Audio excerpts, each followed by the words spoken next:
What are the top 5 off-season things to watch? Number 5. Ta-da! It's year 2 of Steve Cohen. What should we expect?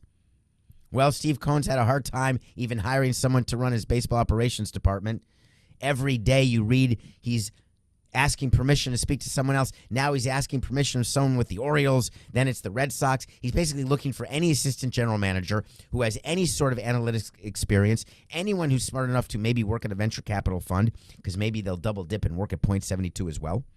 Figure out whether or not to re-sign Baez, who, by the way, is not worth it, period, no matter what is offered to Baez. If they give him anything north of $100 million, it's a joke. But Steve Cohen has to win a World Series in the next 3 to 5 years, so he's got to do something because he's got pitching needs, he's got offensive needs, he's got intellectual needs in the front office. What is he going to do? That's number 5. Number 4, do the Dodgers sign Max Scherzer and run it back? If they'd won the World Series, I would say they'd sign Max Scherzer. They're probably going to say they have to sign Max Scherzer because they have Max Scherzer and Clayton Kershaw. And by the way, Trevor Bauer will not be a Dodger next year. So you're looking at Buehler and Urias, who are their 2 starting pitchers. Maybe Gonsolin becomes a starting pitcher. Forget all that. You need to have someone like Scherzer, but Scherzer's on the wrong side of 30-something. He is Ken Olin and Mel Harris and Patricia Wettig all combined into one person. And when you're on the wrong side of 30-something, all you do is hope for Timothy Busfield. So I'm not giving Scherzer too many years, maybe 2 years, maybe a Trevor Bauer-like deal. But what will the Dodgers do because they're angry? Number 3, are the Yankees satisfied with continued mediocrity and lack of winning a World Series, and will they manifest that satisfaction with just signing another bat like the shortstops that they are thinking of signing, that they're rumored to be signing? That is a huge offseason thing to watch, because how many times do I have to sit here and tell you, please do not sign another bat, get pitching. Don't give me this 1-year stuff trying to get a reclaim like a Kluber, an Italian. You need someone better with a track record, better scouting, better GMing. Do your job if you're going to keep it, Cashman, and find some pitching. Garrett Cole is not enough. You've learned it. Number 2 of the offseason things to watch. Where will the shortstops... Stop that. 5, 8, 69. Number 2 on the offseason top 5 list. Where will the shortstops land? You've got Marcus Semien. You've got Carlos Correa. You've got Pete Seeger. You've got Trevor Story. You've got Javier Baez. You do not have it. I just replayed that. Corey Seager. You know why Pete Seeger was in my mind? This land is your land. This land is my land. Where will the shortstops land? I think that's Pete Seeger. Where will they land? Correa to the Yankees? Not Trevor Story? What about Seager? He'd be great as a lefty with the front porch, the right field porch. That's the big story. Will any of them approach Lindor? They better not.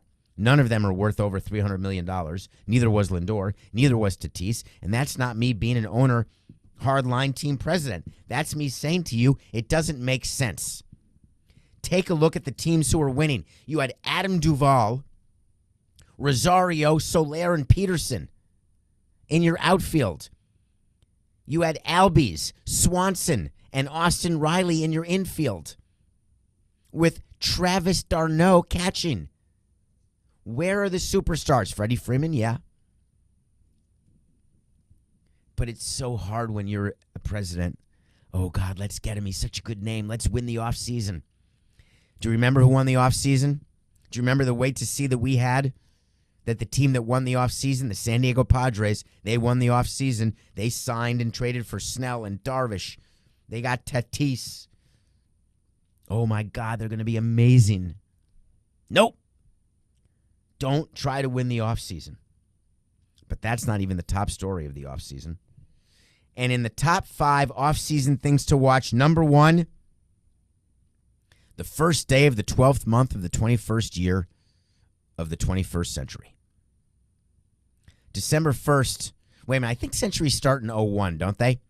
1, 2, 3, 4, 5, 6, 7, 8, 9, 10, 11, 12, 13, 14, 15, 16, 17, 18, 19, 20, 21.